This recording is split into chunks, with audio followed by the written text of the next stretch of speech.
Afinal, você sabe de onde vem o dinheiro que sustenta a igreja do teu bairro? Vem com a gente que eu vou te contar isso e outros segredos da sua paróquia.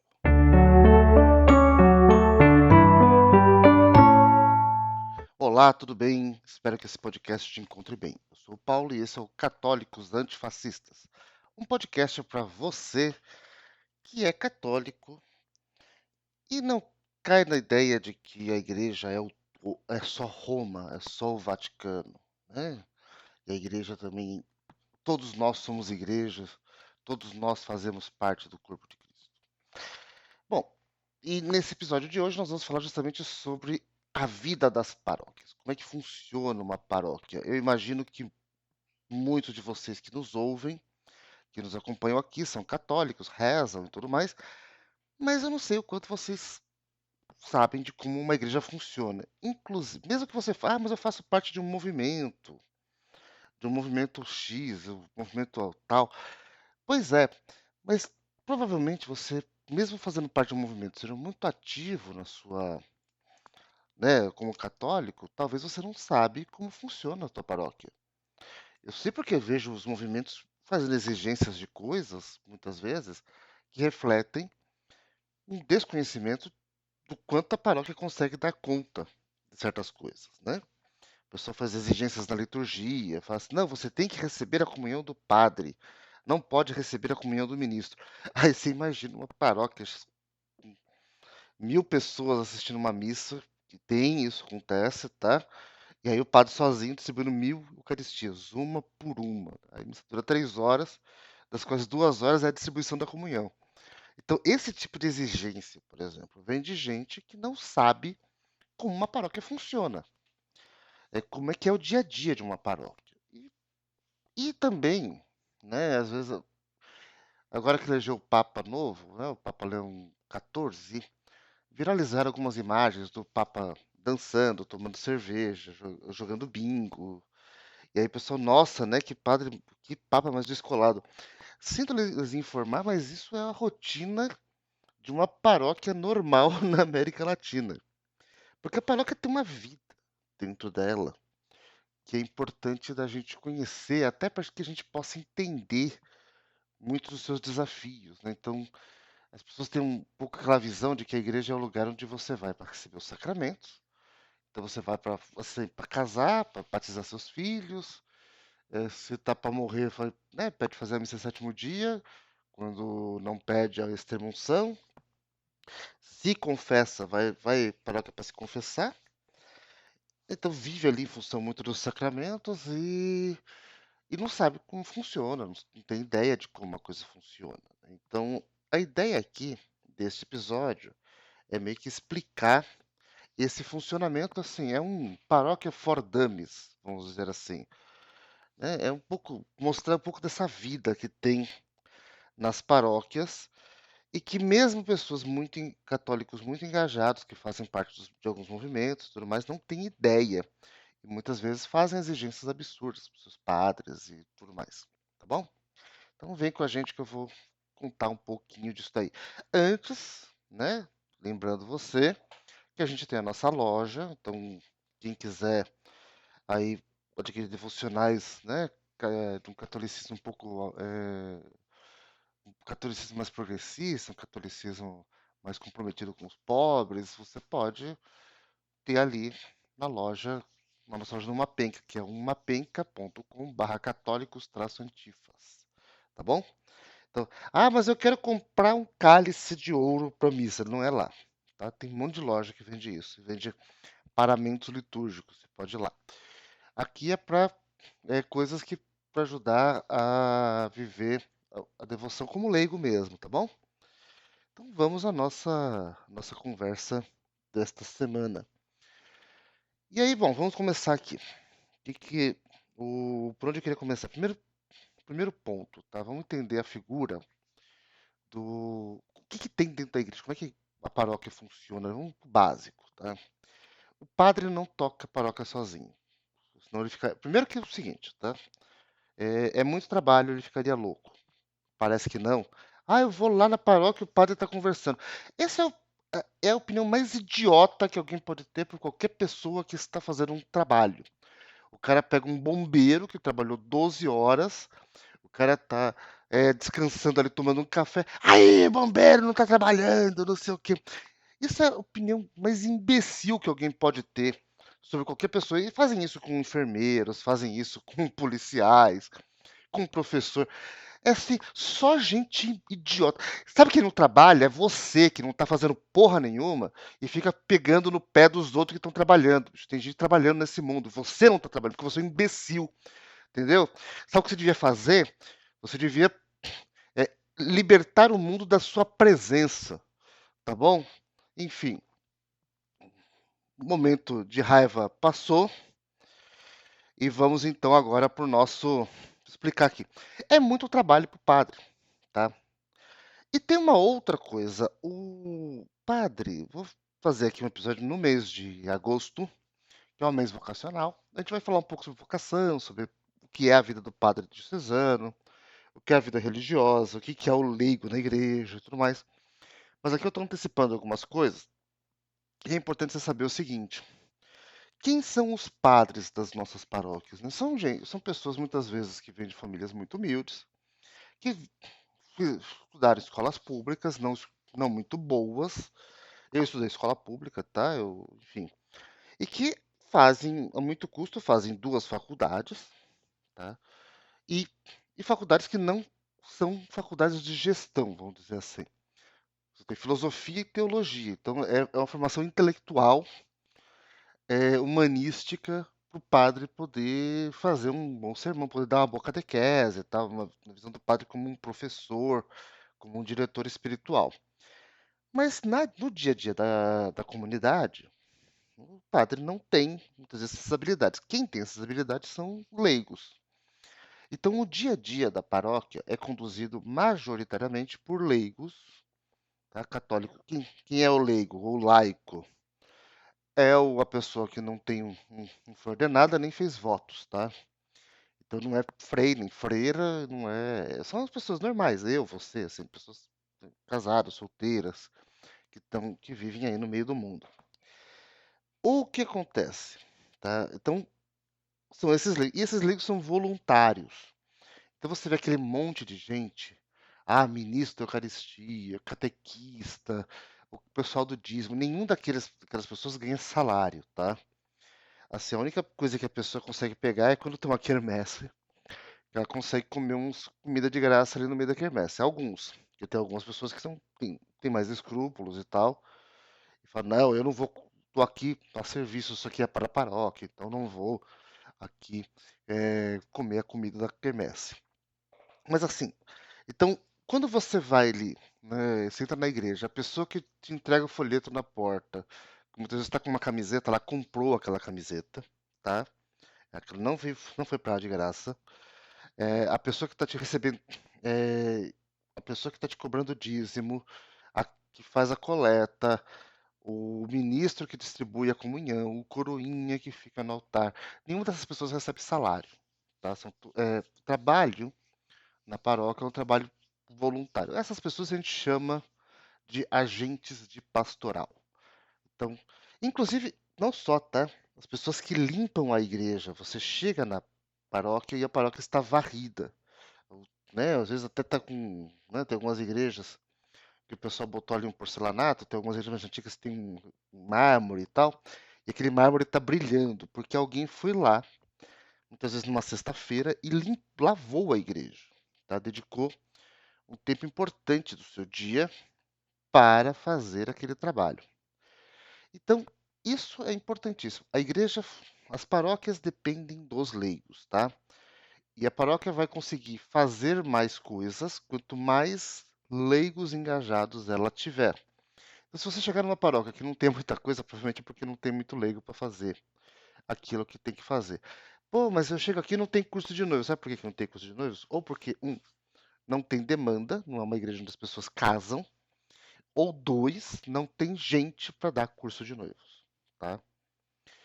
Isso é importante. Então, o grosso da comunidade, da paróquia, o trabalho da paróquia é feito por leigos, o que faz a manutenção, que troca a lâmpada, né? Enfim, eu conheço gente, por exemplo, que aposentada, que a diversão da pessoa é ir para a igreja e ficar trocando lâmpada, ficar lá com você fazendo pequenas manutenções, por exemplo, né?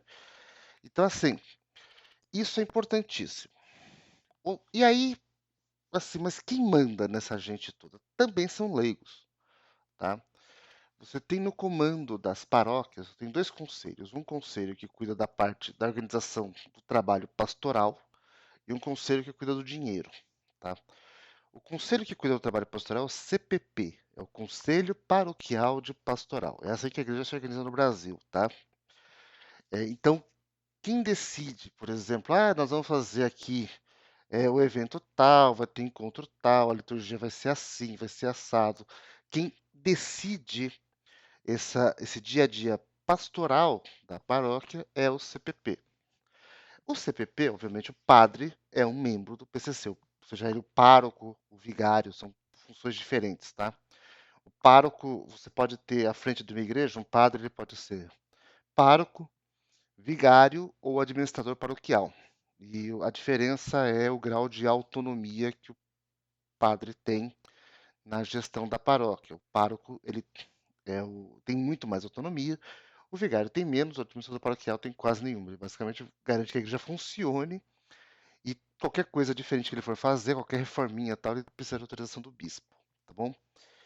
Então, o CPP, um conselho do qual o padre, né, seja ele vigário, pároco, enfim, participam, é um órgão colegiado e que toma essas decisões sobre o dia a dia pastoral, né. Então, vamos abrir turma de catequese, não vamos abrir turma de catequese, vamos abrir catequese de adulto, vamos fazer catequese online, eh, vamos fazer mais ministros, enfim. As pastorais, que aí eu vou explicar então, quem está no CPP são as pastorais, então os coordenadores de pastoral, então os ministros da Eucaristia. Na verdade, o nome correto é Ministros Extraordinários da Sagrada Comunhão. Eles são um grupo organizado, que tem um coordenador, que é uma pastoral. A catequese, não seja a catequese de Crisma de Primeira Eucaristia, ela é uma pastoral, a pastoral da catequese. Se você tem professores que dão aula de religião em colégio católico, eles são uma pastoral, a pastoral escolar, tá? Aí você vai ter o grupo de jovens. O grupo de jovens, ele é uma pastoral também, deveria ser, pelo menos, uma pastoral também, que é a pastoral da juventude. As pessoas que recebem você na porta da igreja são a pastoral da acolhida, né? Que entregam folheto, que cuidam ali. Aquela turma que faz a leitura na missa, que organiza ali as coisas, é a pastoral da liturgia. A turma que cobra o dízimo, que cuida da coleta, é a pastoral do dízimo. E assim sucessivamente. Então, esses grupos que tem, né, a pastoral do batismo, dá os cursos de batismo e cuida da organização dos batismos. Você tem a pastoral dos noivos, que cuida da agenda de casamentos e também dos cursos do curso de noivos. Enfim. E todas essas pastorais têm seus coordenadores, tem outras pastorais aqui, a gente pode falar de várias delas, enfim. Todas elas têm seus coordenadores e os coordenadores participam do CPP, que não é o Conselho do Professorado Paulista, o Centro do Professorado Paulista, é o Conselho Paroquial de Pastoral. E a parte financeira é cuidada por um outro conselho, que é o Economato, tá? Quem participa do Economato? O Economato participam leigos, que, né, aí já com conhecimento, são pessoas que têm que ser fé ilibada, né? São pessoas, né, de moral ilibada, que sabe que não vai roubar dinheiro da igreja e que, enfim, também tem algum conhecimento de contabilidade, porque tem que fazer toda a organização de fluxo de caixa da paróquia e tudo mais. E também o padre participa do economato, tá?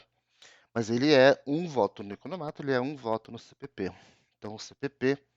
É claro que é assim, né? Você fala assim, mas eu conheço a paróquia lá do Zezinho, em que o padre manda tudo e que ele faz de tudo.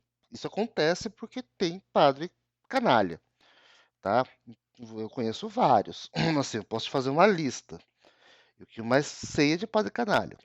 Mas assim, o normal é você ter uma gestão, assim, o padre participar da gestão. Ele até pode ser o facilitador ali, o coordenador, mas os leigos terem voz ativa nesses conselhos, tanto no economato quanto no CPP. E aí, então, assim, todo o dinheiro que é arrecadado pela pastoral do dízimo, por exemplo, é administrado pelo economato. Então, o economato que cuida das contas de água, luz, telefone, da conta bancária da paróquia, tá? Isso é importante vocês entenderem também. A paróquia, existe um CNPJ, né? Existe uma pessoa jurídica chamada mitra diocesana ou mitra arquidiocesana, que é a personalidade jurídica da diocese ou da arquidiocese. E cada paróquia é uma filial, tá, dessa mitra, da mitra diocesana. Então, toda paróquia é mitra diocesana, tarará, paróquia tal. E, como assim, o CNPJ da paróquia, sabe aquele, quando você vai pegar o CNPJ, que tem lá os três primeiros números, né, os 7 primeiros números, depois tem um barra, 1000 contra, né, que precisa 0001, traço não sei o quê. Então, a, quando você tem filiais, esse número final muda.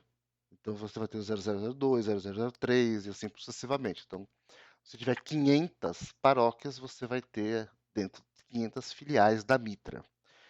E aí essas filiais, né, com o seu CNPJ, abrem a conta, mas a gestão, mas por que que fica é vinculado à Mitra? Porque a diocese fiscaliza a gestão financeira da paróquia, tá? Para evitar palhaçada, porque você tem. Primeiro é o seguinte, em geral, uma paróquia movimenta muito pouco dinheiro, tá? Muito pouco. Uma paróquia média, assim, falando por alto pelo que eu conheço, a paróquia que movimenta muito dinheiro, ela movimenta uns 30 mil por mês de dízimo, tá? Não é muito dinheiro, isso aí é uma microempresa, tá? É uma microempresa um pouco maior. Mas tem paróquia que movimenta 1.000, 2.000 reais por mês, tá? E não está nos bairros mais pobres. As paróquias que movimentam menos dízimos estão nos bairros mais ricos, normalmente, né? Por quê? Porque é aquele efeito de rede. Quanto mais gente, você pode ter assim, é uma paróquia de gente muito pobre, mas você tem, sei lá, 1.000 dizimistas. Cada dizimista pagando 50 reais, você tem 50 mil de arrecadação de dízimo todo mês, por exemplo. Agora, se você tiver uma paróquia que todo mundo, assim, as pessoas ganham muito bem, mas não necessariamente elas vão pagar muito mais de dízimo, tá? Então elas pagam uma contribuição menor de dízimo, proporcionalmente ao salário delas. Você tem menos dizimista, você gera, assim, é muito comum paróquias em bairros muito ricos, em que as pessoas ganham muito, assim, a arrecadação da paróquia é muito baixa, tá? Então isso é importante também vocês saberem. E aí, assim, o que que é importante também entender, sabe? Como é que é a vida dessas pessoas que se dedicam? Ser agente de pastoral é uma vocação, tá? Não é para todo mundo. Mas por que que é uma vocação? Porque ela demanda um sacrifício. Então, vou supor, se você atua na paróquia, basicamente você é uma pessoa que trabalha no regime de 7 por 0, que você trabalha ou no 6 por 1 ou no 5 por 2 no seu trabalho, e aí no fim de semana você está na paróquia, cuidando do dia a dia da paróquia. Então, se você dá catequese, todo domingo você estará, ou todo sábado e domingo, você estará, pelo menos com aquele grupo de crianças, 1 hora do seu fim de semana, 1 hora e meia, dependendo do esquema da paróquia, dando catequese para aquelas pessoas, tá? E aí, mais a missa dominical. Você vai ter que ir na missa com os seus catequizandos. Então, e fora as formações, retiro, encontro, isso, aquilo, reunião de pastoral, todas essas coisas. Então, assim, a pessoa dedica, muitas vezes ela vai dedicar assim, à noite, ela chega do trabalho e vai cuidar disso, ou ela vai fim de semana, dedicar horário do fim de semana para isso, tá? Se a pessoa, e muitas vezes as pessoas têm mais de uma pastoral. Então a pessoa é catequista, ela é ministra da Eucaristia e ela participa, sei lá, pastoral da família. Então ela vai ter, o fim de semana que ela não tem retiro de catequese, tem retiro da pastoral da família. Ela tem que ir na missa com os catequizandos, mais a missa que ela está na escala de ministro da Eucaristia para distribuir a comunhão. Então é uma vida muito puxada e assim, ao mesmo tempo a igreja fala que a família é a igreja doméstica e as pessoas têm que estar em casa com seus filhos e com sua esposa, seus maridos e tal. E é uma conciliação muito difícil de fazer, tá? Eh, e como católicos, assim, tem trabalhos, por exemplo, que puxam muito das pessoas, assim, jornalistas, por exemplo, trabalham jornadas muito puxadas, o pessoal do mercado financeiro trabalha jornadas muito puxadas, e essas pessoas geralmente se divorciam. O desafio de ser agente de pastoral é que você trabalha numa jornada muito puxada, você deixa a sua família na mão e você não vai divorciar porque você é católico, você não tem divórcio, o casamento é para sempre. Então, quer dizer, veja a complicação das coisas, né? E aí, assim, e fora, às vezes dentro de uma dinâmica que vai ser agente de pastoral, as pessoas que têm disponibilidade para isso.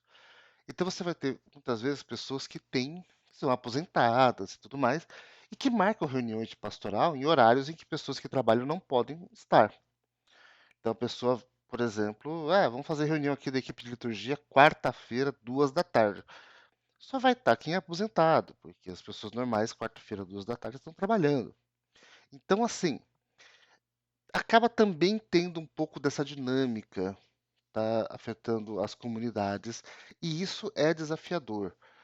Eu, por exemplo, não sou agente pastoral, já fui quando era jovem, não sou mais, porque é difícil você conciliar com o trabalho, assim, com a vida de família e com o trabalho. Então é um desafio mesmo. E por isso que eu digo que é uma vocação, porque para você resolver essa equação, você ter uma vocação, isso fica mais fácil, né? Outra coisa também importante de saber, né, da vida do agente de pastoral, que acho que nem todo mundo tem essa visão, que é um trabalho muito puxado e que, assim, ainda por cima, às vezes você tem os movimentos. O que que são os movimentos? Eu vou chamar de nome genérico movimento. Todos esses grupos ou essas instituições de nova evangelização e que atuam, que são extra-paróquia, tá? Então, alguns têm uma estrutura paroquial, como é o caso do apostolado da oração. Então, quem é do apostolado da oração geralmente está dentro, ou do grupo de vicentinos, está dentro da paróquia. Né, eles se organizam de forma paroquial, reproduz a sua estrutura, reproduz a estrutura paroquial. Legião de Maria também, enfim. Mas alguns movimentos, não necessariamente. Então, você tem, por exemplo, equipes de Nossa Senhora. Você tem as equipes de Nossa Senhora, que elas não são equipes por paróquia, tá? Elas têm uma organização própria. E o Opus Dei, inclusive, é um caso até mais extremo, porque ele é uma prelazia pessoal, então ela é uma instituição à parte. Que inclusive agora, nas reformas que o Papa Francisco fez, não é mais parte da hierarquia da igreja, né? Ela tá com uma outra abordagem, mas ela tem uma estrutura à parte, separada, né, da própria diocese. Embora conviva com a diocese e tudo mais, mas assim, o trabalho, a pastoral do Opus Dei acontece fora da pastoral da paróquia, né, uma estrutura separada. E assim, o Opus Dei não sacaneia tanta paróquia, mas alguns movimentos sacaneiam um pouco, tá? Por quê? Porque você tem movimentos que demandam apoio de padre diocesano para sua rotina ali, para o seu ritmo, numa dedicação que o padre não tem. Então, ou demandam, às vezes, recurso, porque você vai, por exemplo, quando você tem um movimento X, um encontro de jovens qualquer, que não está estruturado paroquialmente, mas que ele fala assim: eu queria pedir aqui a autorização do padre para poder vender pastel na porta da missa, para poder arrecadar recurso para a realização do meu encontro. Isso está tudo certo, o padre autorizou e tudo mais e tal. Muitas vezes, as pessoas, é o mesmo dinheiro que sai o dízimo e a oferta, que sustenta a paróquia, vai sair para comprar pastel na saída para esse movimento. Então, assim, o trabalhador que está ali, ele não vai gastar mais, ele não vai fazer assim, esse aqui é o do dízimo e esse aqui é o do pastel. É o dinheiro, ele vai tirar dinheiro do dízimo para comprar o pastel. Então ele está alocando recursos que seria da paróquia, porque ele, né, e está alocando no movimento. É o equivalente a uma renúncia fiscal. É uma lei, isso é a lei Rouanet das paróquias, né? Esse que os movimentos fazem. E aí o que acontece? Então a paróquia está abrindo, quando ela autoriza que a pessoa, que o movimento vá lá e venda pastel na porta para pagar a realização de algum evento A, B ou C, o que ele está fazendo é desviando uma parte do recurso da paróquia, com autorização da paróquia, para financiar o seu evento. Veja, é como se a paróquia estivesse alocando o recurso dela lá. Ela não está fazendo isso diretamente, mas está fazendo indiretamente. E isto significa que esse movimento precisa ser muito grato à paróquia e precisa dar um retorno para a paróquia, porque a paróquia faz isso pensando também em apoiar as iniciativas eclesiásticas. Então, assim, seria interessante que os movimentos também ajudassem, apoiassem as pastorais e tudo mais, mas isso não acontece, tá? Geralmente a via é de mão única. Então, se você tem, por exemplo, sei lá, tem alguns grupos que fazem excursão, romaria para Canção Nova, né, por exemplo. Então, eu lembro de, se você vai botar dinheiro para ir na romaria, né, para pagar o ônibus e tudo mais, você não vai botar, esse dinheiro não vai pro dízimo, entendeu? Ele pode, se, não tá, se a pessoa não está tirando do dízimo, ela vai estar tirando de outra coisa. Você não está tirando da paróquia, do fluxo de caixa da paróquia, está tirando do fluxo de caixa dela mesma. Ela está deixando de comprar alguma coisa para si ou para a família dela. Então, uma pessoa que ganha salário mínimo, ela não tem dinheiro sobrando para ficar gastando com um monte de coisa. Então, isso é importante que os movimentos entendam também. Só que às vezes não acontece desse jeito. E, e muitas vezes o movimento, ele, além de ter assim, demandar muito, então demanda apoio de padre diocesano, assim, demanda recurso, demanda tempo dos padres, que é um tempo escasso. O Brasil tem pouco padre para a população católica que tem. Nós estamos falando de 30 mil padres num cenário de 100 milhões de católicos. Entendeu? Então, compara. É, 30 padres para cada 100 mil católicos. Então, dá para dar uma ideia de se todo mundo procurar o padre pira, ele fica doido. E muitas vezes, e outra coisa, e às vezes ele também tira recurso de gente. Porque a pessoa que poderia estar na paróquia, fazendo o trabalho na paróquia, ela sai da paróquia e vai para o movimento. Ah, porque, né? E aí você esvazia a paróquia fica sem braço, porque o movimento também vai demandar os seus esforços ali e tudo mais. É claro que, por exemplo, você fazer parte do movimento A, B ou C também é uma vocação. E ser agente de pastoral é uma vocação, é uma outra vocação.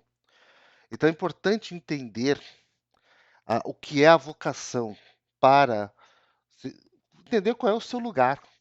Né? Se o seu lugar é na paróquia, ou se o seu lugar é no movimento. Né? E os movimentos precisam entender. E aí uma coisa, por exemplo, vou citar o Opus Dei de novo como exemplo, que é um exemplo que eu conheci um pouco mais de perto.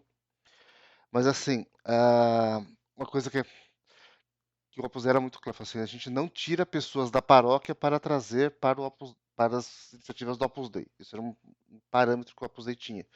Por quê? Justamente para não esvaziar as paróquias, porque quem está na paróquia tem que estar na paróquia, entendeu? E aí, então isso é uma coisa. Então tem tudo isso aí. O que mais que a gente pode falar sobre a vida na paróquia, né? Sobre como funciona a paróquia. Eu falei que os leigos que estão ali não recebem, mas sim, tem funcionários, tá? Dependendo da paróquia, você vai ter mais funcionários. Então, por exemplo, pelo menos a paróquia precisa ter uma secretária ali, um secretário que cuida o secretário do padre e um assistente administrativo da paróquia também. E isso é importante que tenha, porque essa pessoa não é uma pessoa muito bem paga, tá? Ela não está ganhando o salário de Faria Lima, só para você ficar muito claro, tá? E ela é importante também para o dia a dia das coisas da paróquia ali também. E em alguns casos, vamos supor, se você for na Catedral da Sé, no centro de São Paulo, você vai ter ali um segurança, alguns seguranças. E tem motivos óbvios, você está ali, né, tem toda uma questão ali de vulnerabilidade social e de marginalidade em volta da catedral, né, está expondo ali a catedral a risco, e você tem coisas de valor lá dentro. Então, mas você tem que. O fato da gente ter uma igreja voltada para os pobres não significa que você vai deixar um criminoso entrar e roubar coisa que foi comprada com o dinheiro do dízimo das pessoas.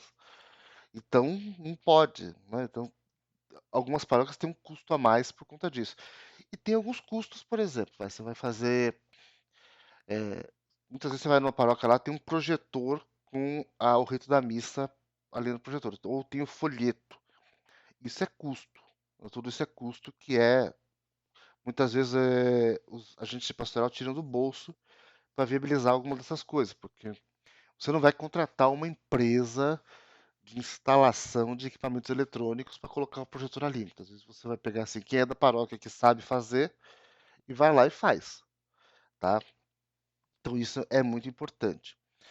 E, e você tem um trabalho muito pesado de formação dentro das paróquias, tá?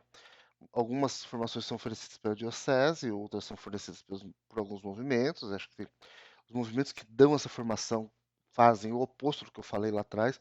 Eles dão essa contribuem com a vida paroquial. E você tem muitas vezes algumas formações que são dadas pela própria paróquia. Então, aquilo que a paróquia consegue fazer. Então você vai falar assim, putz, tem padre que consegue fazer toda semana uma sessão de catequese com quem quer ir lá, com as agentes que podem ir para poder explicar um pouco mais a fundo o evangelho do domingo, por exemplo. E tudo isso é importante, né? Então, enfim, esse é um resumo, pouco menos de uma hora, pelo contrário, em torno de meia hora, sobre o que é a vida de uma paróquia. Então, tudo isso para quê? Qual é o convite final que eu quero te fazer aqui, ao final desse podcast? Que você procure conhecer um pouco mais a vida da sua paróquia. Eh, Você sabe onde fica a paróquia do seu bairro? Você, como é que é? Como é que ela funciona? Vou te falar assim, mas vou lá e só tem gente eh, chata ou gente mau caráter. Vai ter mesmo, porque gente mau caráter tem em tudo quanto é lugar. E a igreja é um lugar particularmente, né, atrativo para esse tipo de perfil. Mas vai ter também tem paróquias que têm uma vida paroquial muito boa, muito rica, e que mistura tudo isso. Acho que é legal, assim, a vida paroquial ela tem muita coisa bacana para se conhecer. E acho que vale. Participa, quando tiver. Muitas vezes, assim, as paróquias fazem os eventos que não são só para arrecadação de dinheiro, mas é também para criação de laços. Então, se você tem na sua paróquia uma noite da pizza, um almoço geral, uma feijoada para todo mundo e tal, participa. Putz, você vai lá, né? Tem uma quermesse, esteja na quermesse, compre alguma coisa, ajude as pessoas, conheça as pessoas. Eu, por exemplo, participo, sempre não conheço ninguém, porque eu sou neurodivergente, tenho péssimas habilidades sociais, não consigo fazer amizade com ninguém. Mas as pessoas que não são típicas, por exemplo, podem ter oportunidade de conhecer novos amigos, de fazer novos contatos, novos relacionamentos. Tudo bem, gente? Acho que é isso. Esse é o recado que eu queria passar nessa semana. E vamos aí. Se você gostou, espero que você reflita e colabore com a sua paróquia. E, enfim, e mande para aquele seu amigo que também que é católico também, para ele poder saber como é que funciona a vida da paróquia dele. Assim, tem coisas muito incríveis assim que são feitas. Por exemplo, tem as comunidades, né? Além das paróquias, tem as comunidades, que são, é, às vezes a paróquia tem uma área territorial muito grande, e aí você monta comunidades para poder organizar o trabalho paroquial mais próximo das pessoas ali. E, por exemplo, eu sei de São Paulo, de paróquias que faz comunidade por condomínio. Então você tem missa dentro do condomínio, porque assim, a área territorial da paróquia é pequena, mas a população é muito grande. Então, como é que você faz catequese, essas coisas dentro dos condomínios? Isso é um negócio muito interessante, assim, tem muita coisa com esse espírito, assim, muito legal acontecendo nas paróquias e que a gente não sabe como funciona, né, enfim. Então, participe, conheça, reze pelos agentes de pastoral da sua paróquia. Se eles são se você acha que eles são mau caráteres, reze por eles para que eles melhorem, porque eles, bem ou mal, eles estão prestando ali um serviço a Deus, do jeito deles, com todas as limitações deles, e fazendo provavelmente mais do que eu e você. Mais do que eu, com certeza. Eu não faço nada, eu faço só um podcast que fica falando mal de todo mundo. Tá bom? E é isso. Fiquem com Deus.